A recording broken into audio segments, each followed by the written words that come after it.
여러분 안녕하십니까? 파생상품 딜링룸 김준성입니다. 오늘은 파트 6입니다. 저희 시리즈 A 2030의 파생상품 거래, IB처럼 거래하기의 마지막 파트입니다. 본격적인 파생상품에 관련된 세션입니다. 파트 6 잘 보시고요. 파생상품으로 승부하시기 바랍니다. 수합과 옵션이라 하면 좀 어려운 것이라서 거부감이 있을 수 있는데요. 저희 세션에서는 더하기, 빼기, 곱하기, 나누기 이 네 개를 제외한 어떠한 수학도 쓰지 않을 거고요.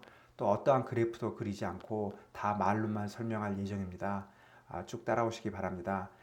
6-1 첫 번째 시간은 수합입니다. 수합은 용어가 광범위하게 그리고 매우 혼동되게 쓰입니다. 여기서 중요한 것은 플렉시블한 사고를 하시는 게 중요합니다.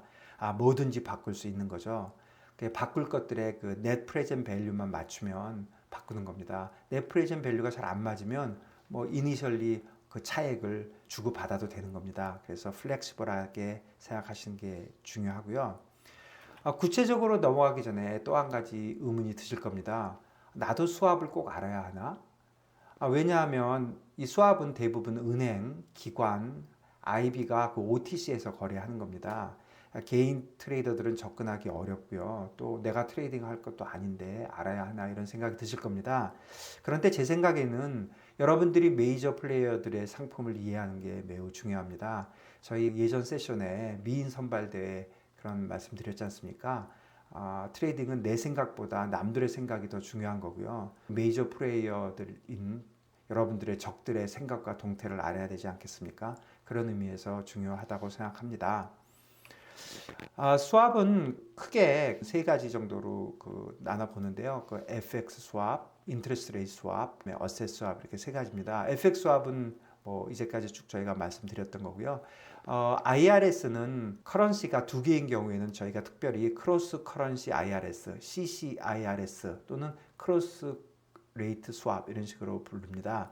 그리고 어셋 수합은 FX 수합이나 IRS가 아닌 나머지 모든 수합을 어셋 수합으로 부른다 이렇게 생각하시면 될 것 같습니다. 한 개씩 살펴보겠습니다.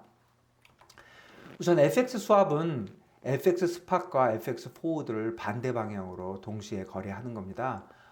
인도일 변경, 롤오버나 외화 차입 등에 다양하게 쓰이고요. 또 FX 수합이 아니고 FX 포워드만 하는 선물 거래만 하는 경우가 있지 않습니까? 그때 아웃라이트 포워드 할 때는 아웃라이트 포워드 시장이 따로 형성되어 있는 것이 아니라 FX 스팟을 하고 FX 수합을 동시에 하는 겁니다. 제가 여러 번 말씀드린 대로 이렇게 하는 이유는 그 시장의 그 유동성에 달려 있는 겁니다. FX 수합이 아웃라이트 포워드 시장보다 훨씬 리퀴드하기 때문입니다. 두 번째는 인트레스트 레이트 수합입니다. 굉장히 광범위하게 쓰이는 파생 상품인데요. 기본적으로는 변동금리와 고정금리 또는 두 통화의 금리를 교환하는 것이고요. 그 원금의 흐름과 이자의 모든 흐름을 교환하는 게 원칙입니다. 그런데 원금의 교환을 생각해 보시면 원금은 수합이니까 두 번 교환하는데요. 처음과 끝을. 이게 만일에 커런시가 한 개라면 뭐 같을 거지 않습니까? 원화 100억 주고 원화 100억 받고 원화 100억 주고 원화 100억 받고 하니까 바꾸는 것이 의미가 없기 때문에 당연히 생략합니다. 그런데 크로스 커런시인 경우에는 통화가 다르니까 당연히 교환을 해야 되겠죠. 그런데 그 이니셜 페이먼트인 경우는 그 합의에 의해서 생략이 가능합니다. 왜냐하면 그 이니셜 페이먼트 하는 환율은 그 당시에 그 시장 환율일 테니까 꼭 교환하지 않더라도 각자 그 시장에서 사면 되니까. 그렇지만 파이널 페이먼트는 계약 당시에 그 스팟 레이트로 하는 것인데 그 미래 그날에 가면 환율은 많이 변해 있지 않겠습니까? 그러니까 그거는 반드시 교환을 해야 되는 거죠. 그래서 이니셜 페이먼트는 생략할 수 있고 파이널 페이먼트는 생략하지 못하는 겁니다. 그래서 CRS 하실 때 처음에 항상 이니셜 페이먼트를 할 건지 말 건지를 서로 간에 결정을 해야 됩니다. 여기서 여러분들 FX 수합과 CRS가 아주 비슷한 건데 그러면 롱텀 FX 포워드와 CRS의 차이는 뭔가 이런 의문이 생길 겁니다. FX 수합은 주로 1년 미만의 경우에 거래를 하고요. CRS는 대개 2년 이상에서 거래를 합니다. 스팟의 교환은 두 경우 다 생략이 가능한 거고요. 그 차이를 보면 롱텀 FX 포워드는 스팟과 포워드가 있는데 스팟은 생략이 가능하고요. 포워드 단 한 번만 교환하는 거죠. 그리고 그 교환하는 환율은 스팟 FX가 아니라 거기에 이자율 차이를 반영한 가격으로 단 한 번 교환하는 겁니다.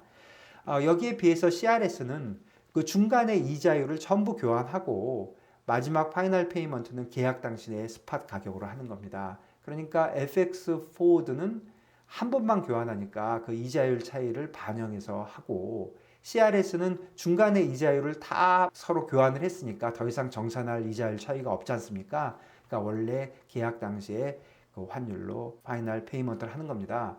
FX 포워드, 특히 롱텀 FX 포워드와 CRS는 경제적으로는 완전히 같은 겁니다.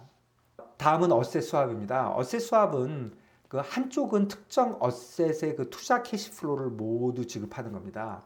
이때 어셋은 뭐 주식, 채권, 펀드든 뭐든지 가능합니다. 모든 어셋이 가능한 거죠. 다른 한쪽은 일반적으로 뭐 US 달러 라이보라든가 뭐 이런 그 일반적인 그런 그 표준화된 그런 캐시플로우를 이렇게 이제 교환을 함으로써 이제 그 어셋을 그 서로 누가 그 이코노믹 밸류를 갖게 되느냐 하는 이런 것을 위해서 수합을 하는 건데요. 또 이 경우에 그 어셋은 한쪽에 하나는 일반적인 캐시플로우가 아니라 양쪽 다 다른 캐시플로우를 어셋의 캐시플로우를 할 수도 있을 것입니다.